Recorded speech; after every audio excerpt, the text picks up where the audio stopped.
we come face to face with a man who does not dominate the pages of Scripture, but whose life leaves a lasting mark of faith. Caleb by name.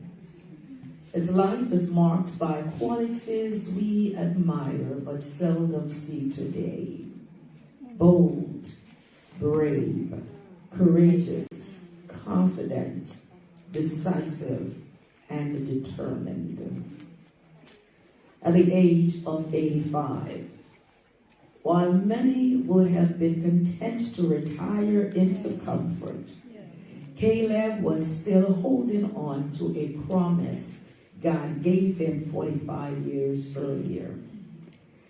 Caleb was different. You see, Caleb was one of those who had gone with the spies. Remember those spies, the 12 spies that went to spy out the promised land. While others saw great giants, Caleb saw the greatness of God. Where others trembled at obstacles, Caleb trusted in God's opportunity. The 10 spies, they looked at the land and measured the size of the enemy. But Caleb, along with Joshua, measured the strength of the Lord. 10 spies, they looked at the land flowing with the beauty as God said, but they focused on the giants in the land. To Caleb, the giants were not a signal to retreat. Are you with me? They were a stage for God to reveal the greater victory. And so because of the unbelief of God's people, after hearing the report of the 10 spies, it's so easy to follow the majority down to death. The majority is not always right. 12 spies, 10 brought back dreadful news. 2 said, we are well able to take the land, for the Lord our God has given it to us. But Israel chose to listen to the majority.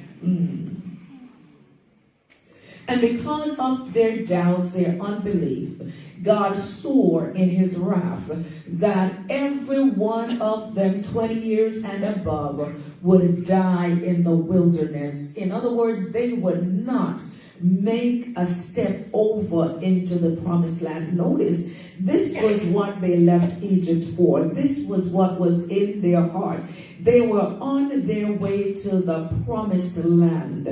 God had told them that he would deliver them out of the hand of Pharaoh, and God did just that.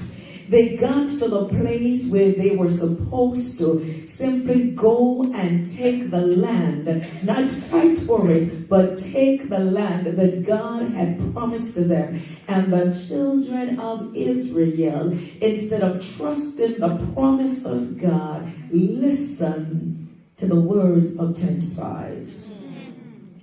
And they perished in the wilderness. They never entered the promised land. But Caleb, along with Joshua, made it to the promised land. God told Caleb, because of your trust, I will give this land to you and your seed. 45 years later, after all those 20 and older had perished in the wilderness, the new generation, along with Joshua and Caleb, finally made it over into the long-awaited promised land. And they have fought and conquered many of the lands. However, as they divided the lands that they've conquered among the tribes of Israel, when you read the text, you will notice that this particular portion of land that God had promised to Caleb remained unclaimed. It was not part of the land that had been conquered by the children of Israel. This particular piece of land, the same land that the children or the 10 spies had said, we cannot do it, remained unclaimed. 45 years later, Caleb had not forgotten. Now, what is amazing about the story is that they had conquered many lands, many pieces of Canaan. They had distributed the lands among the different tribes. But this piece of land, Hebron, remained unclaimed. Caleb didn't need to fight to get this piece of land because they had conquered so many others. Are you with me? But Caleb could not rest because he remembered that God had made a promise.